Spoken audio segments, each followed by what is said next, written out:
Not from the top, make it drop. That's some wet. That's some wet. And I get a bucket and a mop. That's some wet.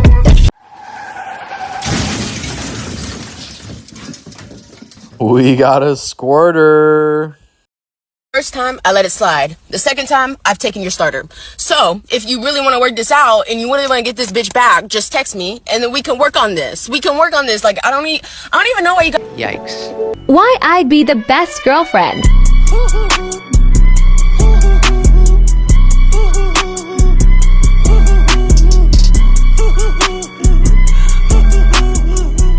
Big tits. Somebody come get her, she fucking up my dinner. Oh yeah, homeboy's about to meet his maker. Just to be clear, what are you? Prime. You're prime? Top notch. What makes you prime, top notch, Wu-Tang? Don't worry, I'll wait. I mean, I have everything that you could possibly ask for as far as brains, beauty, ambition. I would build my man up to be everything he wants to be in this world. I'm the best investment he would ever make in his life. You approached me on a sugar daddy website and asked me to be your sugar baby and then couldn't afford my allowance. Never did. He couldn't afford my $10,000 allowance a month. And my shit's exclusive. I've invested in my body. I have a $150,000 body. No one barely touches me. Yes, you can see me on Instagram because I'm paid to do that.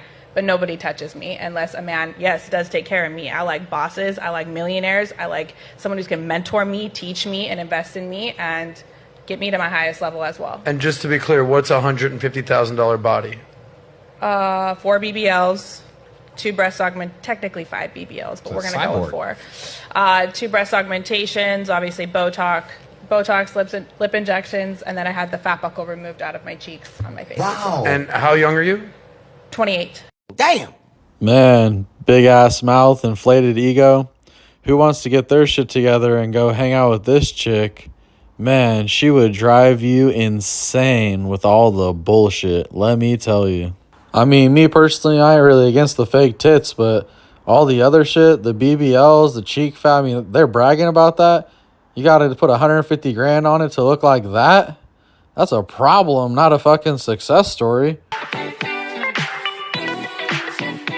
Hey, Daddy, when you gonna stop playing? Wait, why we need all these waters for? I just wanted to make sure we had enough. I wasn't sure, so I just made sure. Well, we can take that burger back. Babe, what do we need all these waters for? Babe, come on, man. What? This is leaking on me. Just relax. Just be still. How I'm gonna relax and water go into my cooter? Just be still. I be doing it all the time. That was oh, snap. Stop playing, babe. Come on, now you know. Babe! I'm sorry. Please. Come on now. I said please. Come on now. I'm trying to be gentle. I said I'm trying to be gentle, man. Come on, this is in my cooter. It's in your cooter. What are you doing? Oh, my fingers are cold. I'm cold. I'm wet. You wet? You think I'm playing? It's not funny. So you just gonna blame me? You need to take some accountability. You need to hurry up and get home. That's you hurt my nerves. Like, you don't be taking no accountability. Like when they messed up your burger, I said that's my fault. I should have checked it. But as soon as you spill all my waters, oh, it's because you can't drive. You can't. That don't even make no sense. If you learn how to drive. Alright guys, I got this new channel. I'm working hard on it. It's about celebrity obituaries, the people that died each week. And we do a little, review about their life and the things they did. It's pretty interesting. If you guys want to support me, please go over there and follow it. Like, share, subscribe, all that. And all the information will be in the description. I really appreciate the support. Thanks, guys. Look at me banging that 4 inches. Excuse me? Get your mind out of the gutter. So this is the step that is inhibiting for me getting into the house. And I don't have a ramp, so I decided.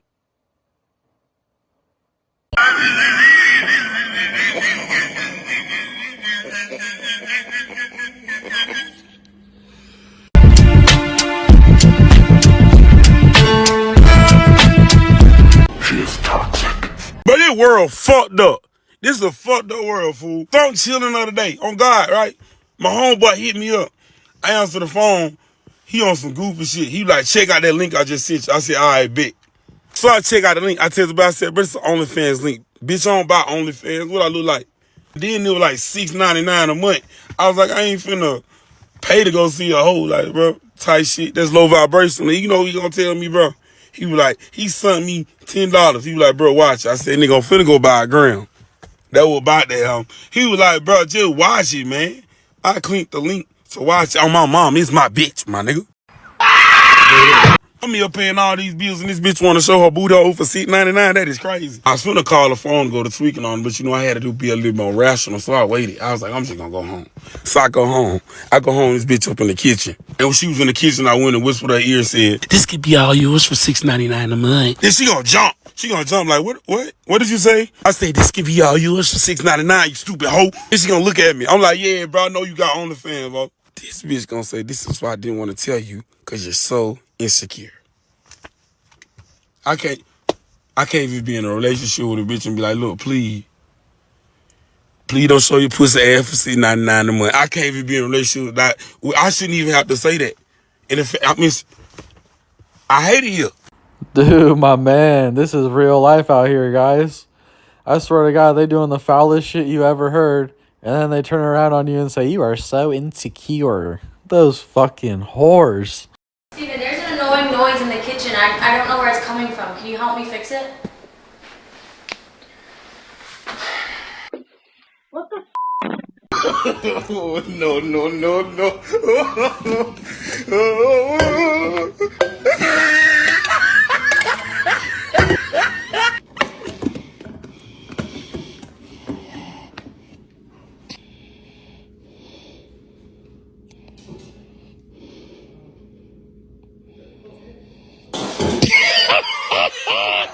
Man, you better watch your back.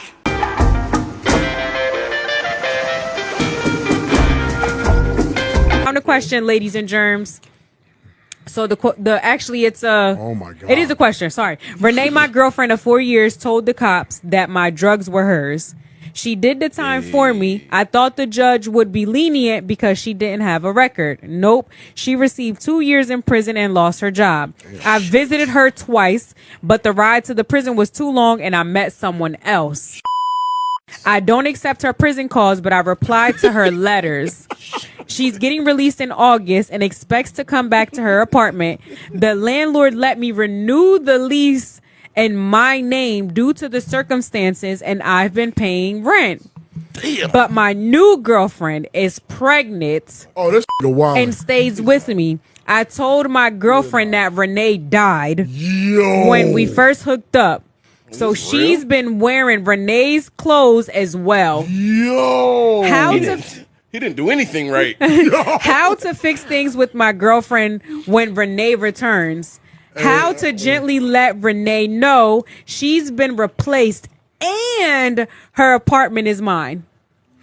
He don't fuck with Renee at all. Damn, he really turned it around on him. That was a good story. It just kept getting better and better. You know, he's just playing them at their own game now. You think it was a woman doing it to a man for the first time ever? It's a man doing it to a woman. Amen, brother. Keep winning. Hey, y'all, come look at this. I just came to the realization why I'm single. Every guy that I'm like, oh yeah, he's attractive, I see their wives and they just look like so like, you know, like not like this, just like, you know, like I pretend my tattoos are gone. Dude, I look crazy. Like, that's why guys don't want to wife me up. Well, no fucking shit.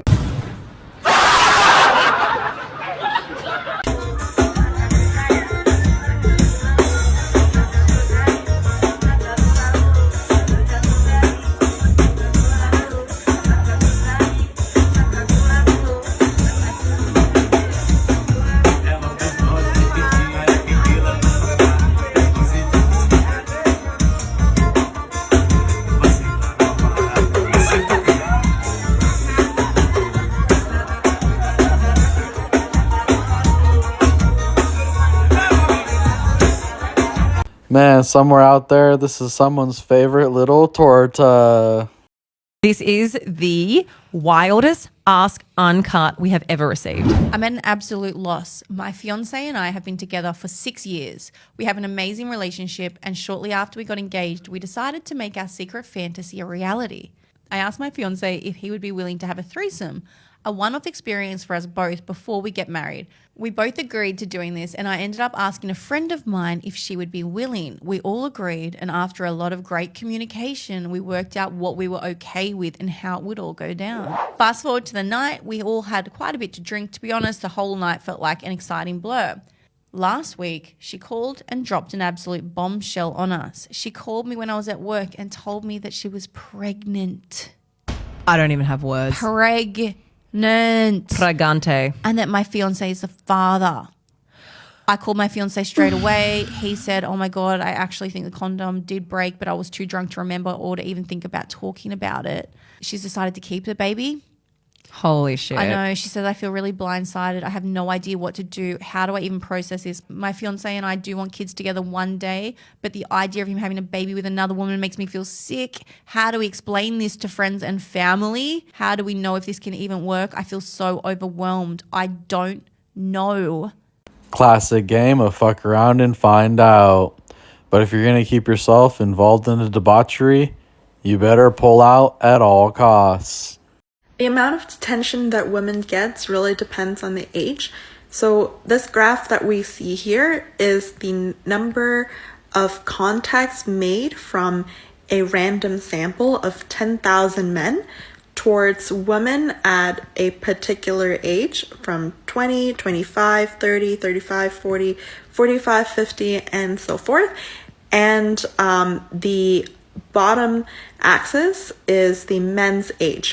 At 20 years old, women gets the most amount of messages, especially from guys around their age, which is at 20, and you do see a substantial amount of messages from men across the spectrum. By 25, she gets the most messages from men around her age as well, but of lesser magnitude than when she was 20, and by the time she is 30, the amount of messages she gets from men around her age is significantly less than when she was in her 20s. I would say it is about a third of when she was 25 and a fourth of when she was 20. It does seem like that they get around the same amount of messages from older men, but this could also be because typically older men, there's a lesser pool of them because they have already settled down. This is also to note that when you reach an older age, more likely or not, your peers are getting married or have already settled down, so your options of messages have reduced significantly. When she reaches 35, it reduced again by a third of what she had in her early 30s, and by the time she's 40, 45, and 50, it tapers off to be around the same amount. So the older the woman is, the less attention she gets. So comparing the areas, for every 100 men interested in that 20-year-old, there are only 9 looking for someone 30 years old. Some of the graphs have shown that women wants men to age with them, while men prefers youth. And this is where the gap lies. When a 32-year-old woman goes on the app, she sets her filters to be 28 to 35, whereas men set their filter from 24 to 40, but realistically, they only message women under 29. So that's why I tell a lot of my friends, go older, set your age range to be a little bit higher, and it's okay.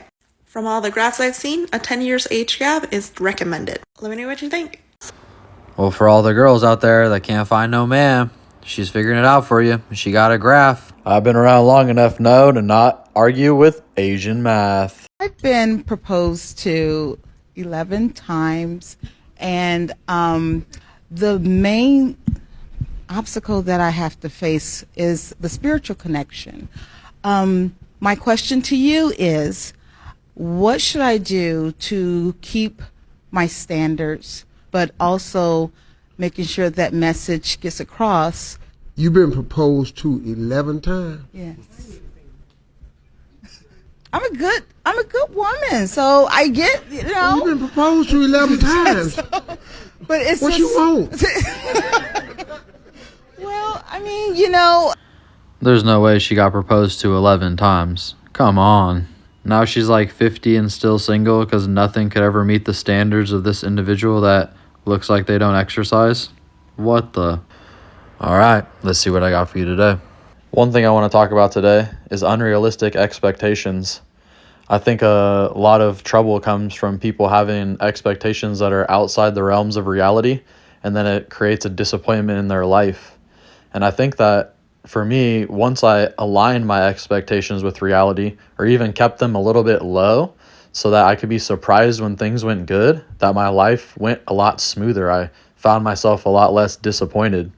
You know, the truth is, no matter how much money I had, I was still broke at times. I've been way up, I've been way down. Life's like that, you know, so you have to get used to dealing with it.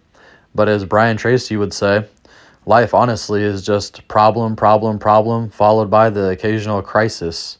And when you actually align your expectations with the fact that you're going to be confronted with problems that are unexpected and you're going to have to overcome them, and you're not taken off guard or really burdened by that happening to you, and you accept the fact that that's what life is, it's going to be so much easier to go through it. One big thing as a business owner is that all day, every single day, I plan out the day, and my plans are completely derailed, and I have to go do something that's outside my expectations for the day. And when you first start, it feels like, you know, nothing's going right all the time. But when you get used to the idea that when you own a business, unexpected problems and unexpected things are going to take place that you're going to have to overcome on a daily basis, then you don't feel so burdened by the problem. I think one of the most disappointing things in life is when your expectations aren't met. But if your expectations are always blue sky and you're never going to hit them anyways, then you're signing yourself up for some serious disappointment. So it's important to get your expectations in line with reality for real. All right, y'all. I always appreciate you tuning in. Please like, share, and subscribe. We're going to see you on the next one.